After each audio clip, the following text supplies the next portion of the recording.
Hi there, folks. Welcome to our mini lesson entitled How Do You Know? So, has anybody or have you ever heard somebody kind of say something outlandish, right? Like they make an outlandish claim or they say something kind of crazy. And as soon as they say it, you're like, what? And then so they, of course, say it again, even louder, maybe this time. And then very calmly and very politely, you say, prove it. Well, that's what today's lesson is going to be about. It's going to be about this idea of prove it. And so I've actually named this strategy prove it. And so here we go. One thing that good readers do is, yes, they can obviously tell you the main idea of their text, but they can also support that main idea or prove that main idea with details.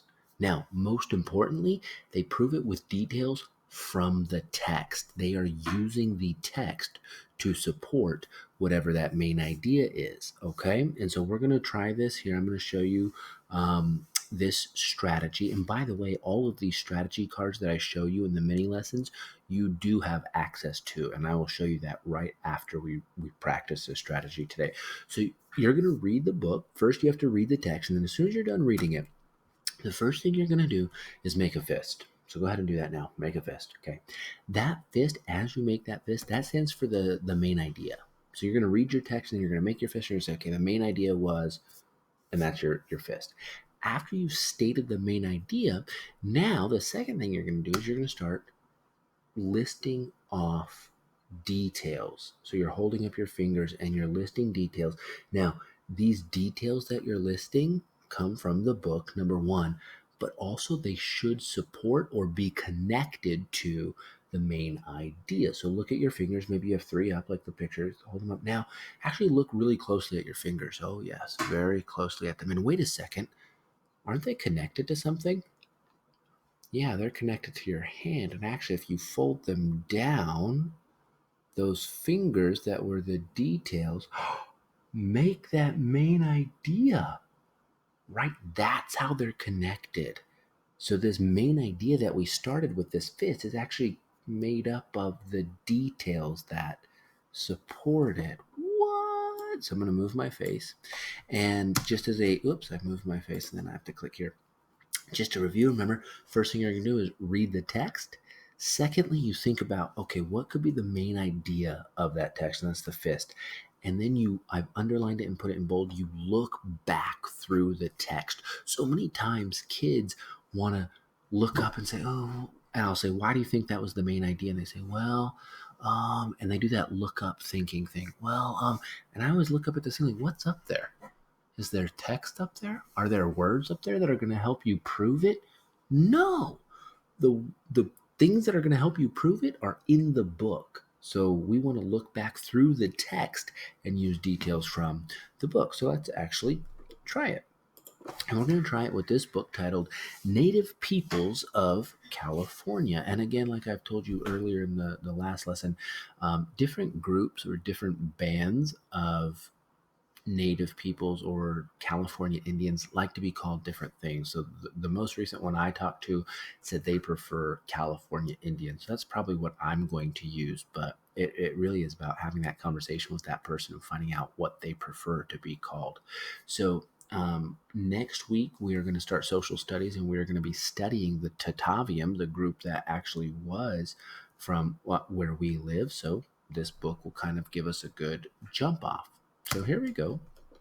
The way to California. So I'm looking and I'm seeing, okay, here's my picture. I'm scanning the text. All those other lessons that I've done as well kind of all come together when I'm reading informational text. I'll try to put my face over here. The way to California.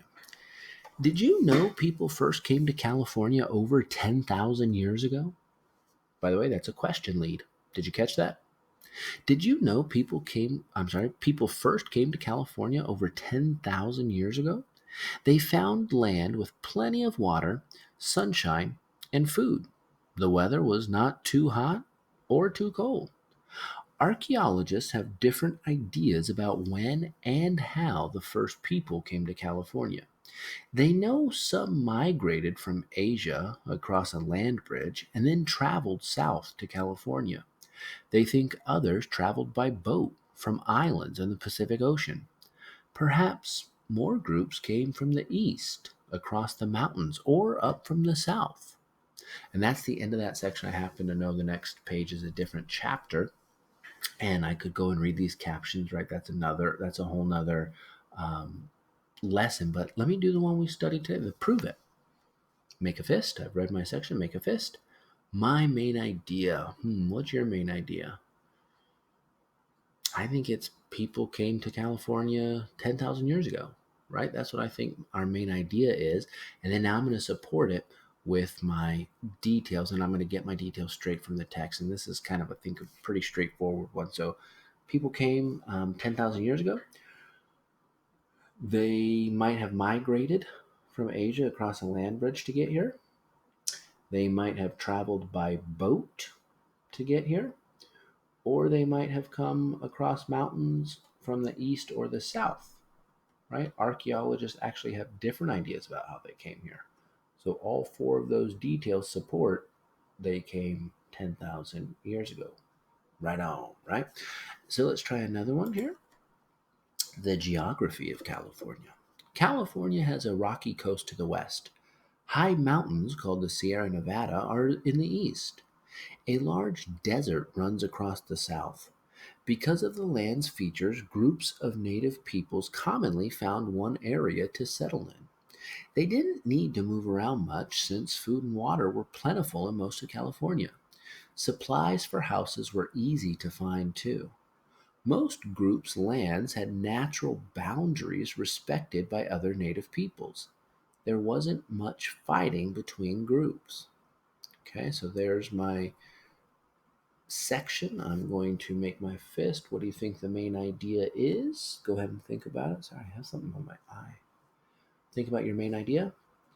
I actually think it came from, because of the land's features, groups of native peoples commonly found one area to settle in. So I would say something along the lines of California Indians settled in one area because of the land's features. Something like that would probably be my main idea. Was that your main idea? Thumbs up if you had something like that.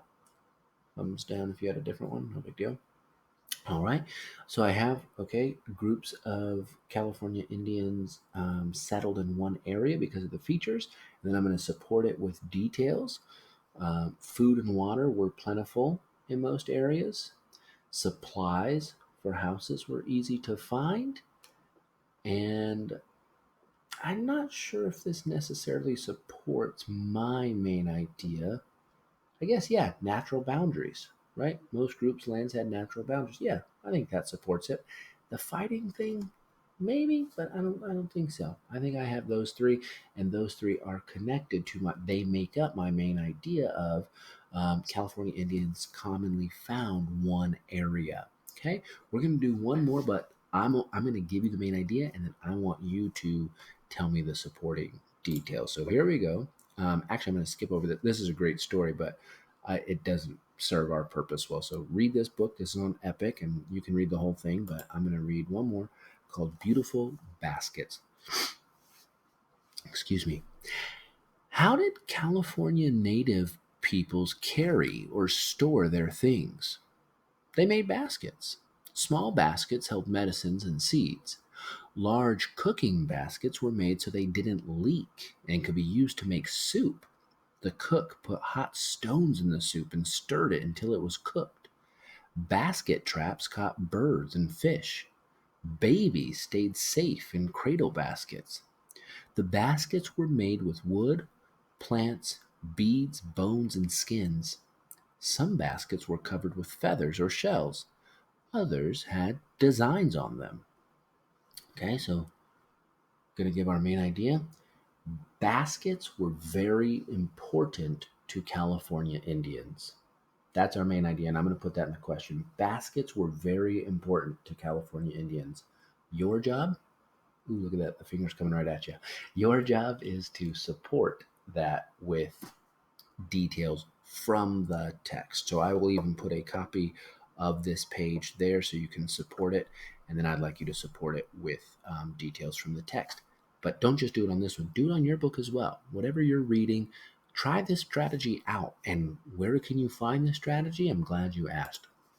If you go to our Daily 5 classroom, go to classwork, and remember at the very top are different assignments that we try to use daily. And so in your reading conference strategy cards, you can click this and it'll open up for you. I'm going to have to go into somebody's. So I'll go into Ariana. Thank you for letting me use yours. And you will notice you have all of these different strategies that I've been teaching you. So here's the one I did today. They might be out of order, but here's the one I did today. Here's the one we did on Monday, I believe. Here was the one from last week. Here was one from last week. Here was one from 2 weeks ago. Right? So you have access to all of these strategies. They are in your Daily 5 classroom. So if you want to get a sheet of paper and draw one that you really want to work on, like, oh, I really liked that strategy, get an index card, get a sheet of paper, and draw the front of the card, and then write your little tips on the back of the card, and hopefully that will help you. All right, so go ahead and answer that question. What were the supporting details to my main idea of baskets were very important to California Indians?